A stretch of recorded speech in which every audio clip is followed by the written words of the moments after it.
Well, I think the day my life changed was basically the 19th of April when, I was having a normal life in London with my daughter, quite happy. And I get a call in the middle of the night and telling me, you've got to come home, you've got to come home. This is from a friend who was babysitting for my daughter. And I rushed back home, called up my mother, and she said to me, they've taken your father. I said, what do you mean they've taken your father? Who's taken my father? I mean, it was complete nightmare. I mean, I didn't know what to think, who had taken him. We're in Abu Dhabi. This is supposed to be a safe, respectable country. These things you think don't happen. And I think, when you've led such a privileged life as we have, we had history, we had comfort, we had privilege. These things don't happen. It sounds an awful thing to say, but you don't expect these things to happen to you. And I think the next 72 hours, we didn't know what was happening.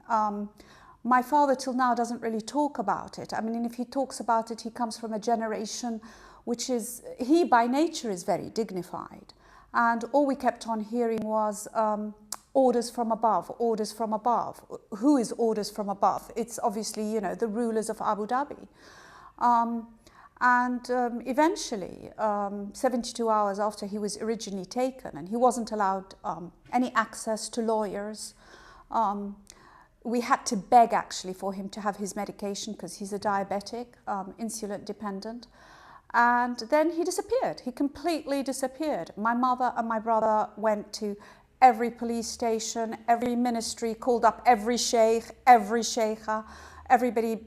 Nobody would give us any information. I was in London, my parents, my mother and my brother were in Abu Dhabi. We had no idea where my father was. And in fact, for the next 5 months, my father was totally and completely incommunicado. We did know eventually that he had been taken, abducted to Gaza. I called every friend, every person I could think of that could help. Nobody would give me an answer. The Arab world just became totally closed. We were people non grata.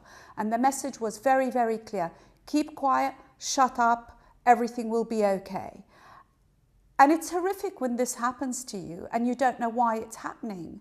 And we were brought up, my father was such a passionate believer in human rights and justice for everybody. He didn't care what colour you were, what race you were, where you came from. But suddenly we were thrown into this void where there was no law. It was complete lawlessness, and we functioned daily on threats. My mother would get calls from so-called respectable people who, if I told you their names in the Palestinian movement, you would be shocked. These are the people that represent the Palestinian people. Yet they were calling my mother, an elderly woman, telling her, if your children don't stop talking, either to the press or to lawyers, we're going to withdraw the insulin. You're never going to see, your children will never see their father alive. They would call members of the family.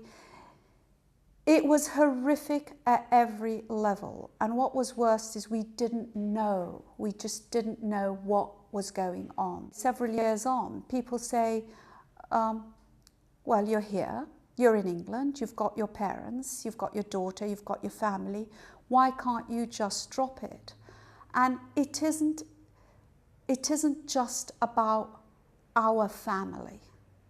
It's about justice, it's about the rule of law, it's about equity, it's about due process, it's about that no one, whoever you are, whatever you are, should have to go through such a process. And what makes me even angrier, really angry, is that countries like Abu Dhabi that are trying to promote themselves as civilized countries, they're trying to encourage the international business community to come and do business. They're trying to promote themselves on tourism, that they actually treated my father, as they indeed treat other people, as mere commodities. We're just commodities to be traded. And there was absolutely, completely no law. It's very difficult when you're fighting a very powerful government, which has unlimited resources financially. On top of it, it has unlimited political clout because of its oil resources. So every time, for example, I tried to contact the Foreign Office here, which were tremendously helpful to me, they would say to me things off the record, but on the record, they were put in quite a difficult position because, you know, there's 50,000 or whatever British subjects in the Emirates, there's contracts, nobody wants to upset the apple cart. My father has fought for the Palestinian people, for their rights, for their education, for their right to have a country that they can call their own. That somebody who has a history, a known history of that, way before it became fashionable to become on the human rights bandwagon, on the accountability, transparency bandwagon, that when this happens to him, that even the Western governments don't want to do anything because they don't want to upset oil-rich countries. They don't want to upset the apple cart, and everybody's expected to keep quiet. And I feel we have a voice. And for me, as it is for my father, as it is for my brother, for my mother, and definitely my daughter, who's the future generation, this is about ensuring that this doesn't happen, that the people who did this are brought to account.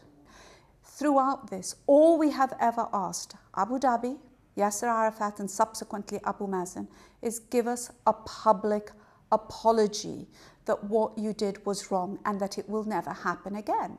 They won't do it. They don't even have the courtesy or the decency to reply or to address this. We just get fobbed off all the time.